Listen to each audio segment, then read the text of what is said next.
Hello friends, ഞാൻ രാവിലെ കുളിച്ചൊരുങ്ങി സാരി കൊടുത്തതാണ്ട് എൻ്റെ കൂട്ടുകാരിയുടെ വീട്ടിൽ വന്നവൾ അവളെ കുത്തിപ്പൊക്കി എടിയിപ്പിച്ചിട്ട് അവൾ കുളിക്കാൻ വേണ്ടി പോകുന്നേ ഉള്ളൂ. ഞാൻ ഇന്ന് ഇതേണ്ട മുടിയൊക്കെ കെട്ടിവെച്ച് സുന്ദരിയായി.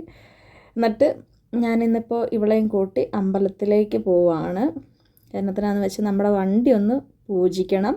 അതുപോലെ തന്നെ ഇന്നൊരു ഉദ്ഘാടനം കൂടെ ഉണ്ട്, ഒരു കടയുടെ ഓപ്പണിംഗ് ആണ്. അപ്പോൾ അതിനും കൂടെ ഒന്ന് പോകണം. ഞാനല്ല ഉദ്ഘാടനം ചെയ്യുന്നത്, അവർ ക്രിസ്ത്യൻസ് ആയതുകൊണ്ട് പള്ളിയിലെ അച്ഛനാണ് ഉദ്ഘാടനം ചെയ്യുന്നത്. അപ്പോൾ നമ്മൾ ജസ്റ്റ് അതിനോടൊന്ന് സഹകരിക്കുക എന്ന് മാത്രമേ ഉള്ളൂ. ഞങ്ങളിത് അമ്പലത്തിലൊക്കെ അമ്പലത്തിൽ എത്തിയിട്ട് ഇതാണ്ട് എൻ്റെ വീഡിയോ എടുക്കുകയാണ് അവൾ.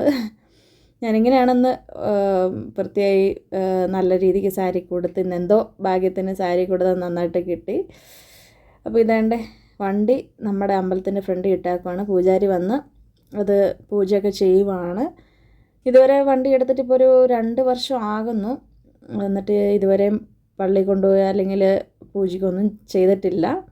എന്തായാലും ഇന്നൊന്ന് പൂജിക്കാമെന്ന് വിചാരിച്ചിട്ടാണ് ഒന്ന് ഇറങ്ങിയത്. അതിനോടൊപ്പം തന്നെ നമ്മുടെ കടയുടെ ഉദ്ഘാടനത്തിനും കൂടെ പോകാമല്ലോ, ഒരു വടിക്ക് 2 പക്ഷി, അങ്ങനെയാണ് എന്തായാലും തീരുമാനിച്ചത്.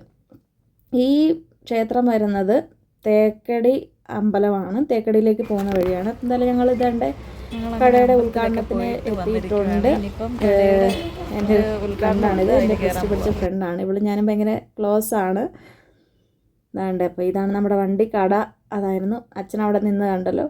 അപ്പം ഞാൻ ജസ്റ്റ് ഇതൊക്കെ പൂജിച്ച് ഞാൻ തന്നെയാണ്. നമ്മളങ്ങനെ ക്ഷേത്രത്തിലൊന്നും പോവാറില്ലായിരുന്നു, പക്ഷേ ഇടയ്ക്കിടയ്ക്ക് എനിക്ക് തോന്നുമ്പോൾ അങ്ങനെ പോവാം. അങ്ങനെ സ്ഥിരമായിട്ട് പോകുന്നൊരു ആളെ അല്ല ഞാൻ. എന്തായാലും ഇന്ന് നല്ലൊരു ദിവസമായിരുന്നു. കടയുടെ ഉദ്ഘാടനമൊക്കെ കഴിഞ്ഞ് എന്തായാലും ചായയും കടിയൊക്കെ ഉണ്ടായിരുന്നു. അതൊക്കെ ഞങ്ങൾ കഴിച്ചിട്ട് എന്തായാലും ഒരു ഫോട്ടോ എടുക്കാമെന്ന് വിചാരിച്ചു. ഫോട്ടോ എടുക്കാൻ വേണ്ടി ഈ ഒരു പ്ലേസിൽ വന്നു. അപ്പോൾ ഇത്രയേ ഉള്ളൂ ഇന്നത്തെ ഒരു വീഡിയോ. ഇഷ്ടപ്പെട്ട എല്ലാവരും ലൈക്ക് ചെയ്യണേ. ബായ്.